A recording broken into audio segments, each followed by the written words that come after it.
You talk too much about your plans, about your goals, about what you're about to do, and every single time you announce your next move, you weaken it. You leak power.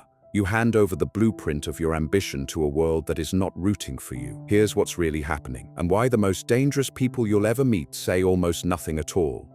When you tell someone about your plan before you've executed it, your brain does something fascinating and fatal. It releases dopamine, the same chemical you get when you actually achieve something. Your mind is rewarding you for announcing as if you had accomplished. You didn't write the book. You told someone you're writing a book. You didn't launch the business. You posted about launching a business. You didn't transform your body. You talked about your new workout routine. And your brain, it can't tell the difference.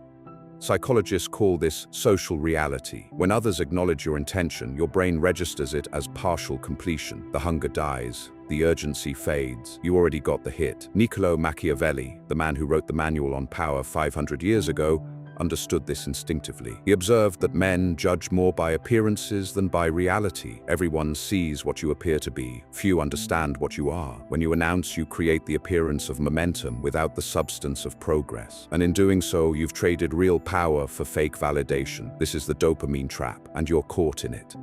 Now let's address the second leak, over-explanation. You explain why you're busy, you explain why you're tired, you explain why you made that decision, you explain why you can't make it. You explain and explain and explain, but nobody powerful over-explains. Watch a CEO in an interview. Watch a world leader at a press conference. Watch someone who actually has authority. They state, they don't justify. We're moving forward with the acquisition. Not, we're moving forward with the acquisition because we analyzed the market and our board felt that strategically it aligned with our core values, and the moment you start explaining, you signal something crucial, uncertainty. You're trying to convince them, which means you haven't convinced yourself.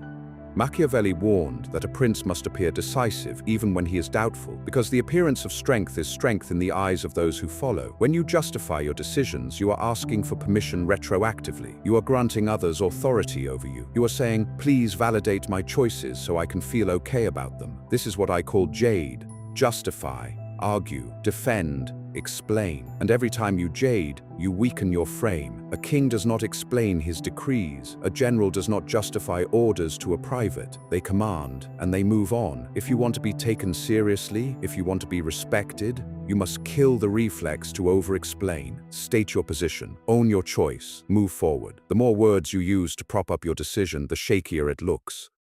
Here's what most people don't understand. Silence is not passive. Silence is aggressive. When you stay quiet, you create a vacuum, and human psychology abhors a vacuum. Let me give you a real scenario. You're negotiating a salary. Your boss says, "We can't do that right now." Most people immediately respond, "Oh, I understand. I know the budget is tight, but I've been working really hard, and I think I deserve..." Stop.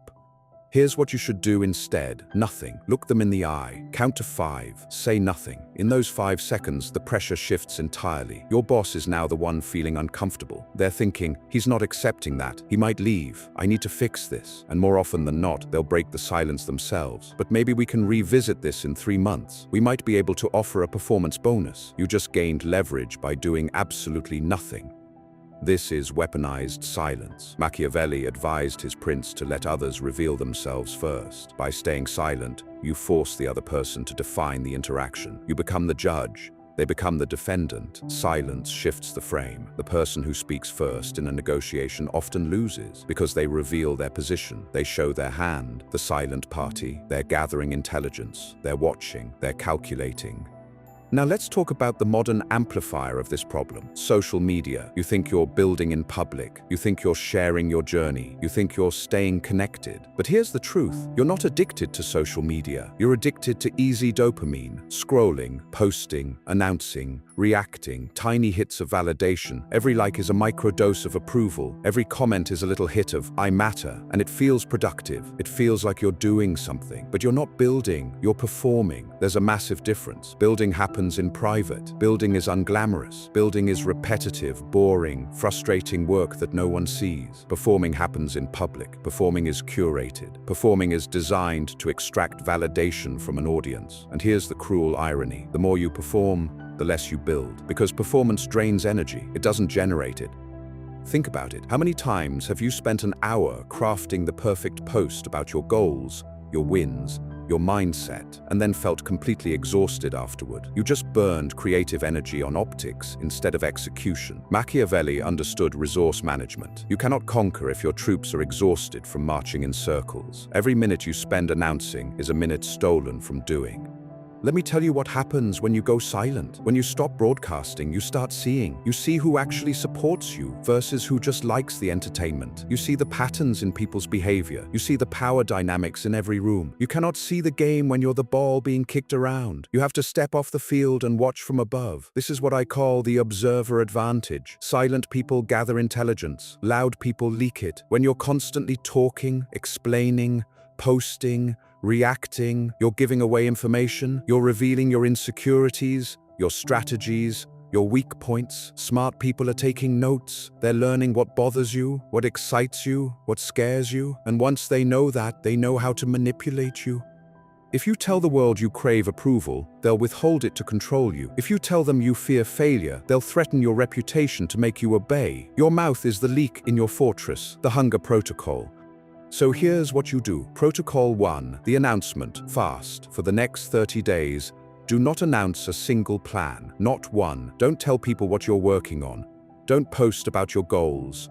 Don't explain your process. Just do the work. In private. In silence. At first, it will feel uncomfortable. You'll feel invisible. You'll feel like you're not making progress because no one is validating it. Good. Sit with that discomfort. That's your addiction to external validation dying. On the other side of that discomfort is something rare. Internal drive. Real hunger. Not the performative kind. The kind that wakes you up at 5 a.m. without an alarm. Protocol 2, the JADE filter. Every time you're about to explain yourself, ask, did they ask for an explanation? Or am I volunteering one? If you're volunteering, stop. Someone criticizes your choice. Your instinct is to defend it. Don't. Just say, I hear you, and move on. Someone questions your decision. Your instinct is to justify. Don't. Just say, it's what I decided, and end the conversation. You'll notice something incredible. Their respect for you increases, because you're demonstrating that you don't need their approval to exist. Protocol 3, the 72-hour rule. Before you share any win, any progress, any achievement, wait 72 hours. Sit with it privately first. Let yourself feel the satisfaction before you hand it over to the audience. Most of the time, by hour 72, you'll realize you don't even want to share it anymore, because the real reward was in the doing, not the displaying. Here's the strange magic that happens when you go dark. People become more interested in you. Scarcity creates value. Economics 101. When you're everywhere, constantly posting, constantly available, constantly explaining, you become common. You become noise. But when you disappear, when you go silent, suddenly you're mysterious. Suddenly people wonder what you're up to. Suddenly your rare appearances carry weight. When you finally do speak, people listen. Machiavelli observed that the lion cannot protect himself from traps, and the fox cannot defend himself from wolves. One must be a fox to recognize traps, and a lion to frighten wolves. Silence makes you the fox. You see the traps because you're not distracted by your own noise. And when you finally act, when you finally break that silence with a result, a move, a strike, you become the lion. Let me tell you what's really happening while you're out there announcing, explaining, performing. The people who will actually win are working in silence. They're not posting, they're building, they're not explaining, they're executing, they're not seeking validation, they're stacking results. And one day you'll wake up and wonder how they got so far ahead. It's because while you were burning energy on optics, they were investing it in outcomes. This is not about being secretive for the sake of being secretive. This is about strategic privacy. It's about understanding that power moves in darkness, not in daylight. It's about recognizing that the most dangerous person in the room is never the one talking, it's the one watching. So here's what I want you to do. Stop announcing your moves. Stop explaining your decisions. Stop feeding your brain cheap dopamine. Build quietly. Disappear strategically. Move in silence. And let your results speak in a language that requires no explanation. Because here's the truth that no one wants to tell you. The world doesn't care about your intentions. It cares about your results. And results don't need a press release. If this hit you, and I mean really hit you, don't comment, don't share it, don't post about it, just apply it. Go dark, do the work, and let them wonder how you did it. That's power, that's the game. Welcome to the silence.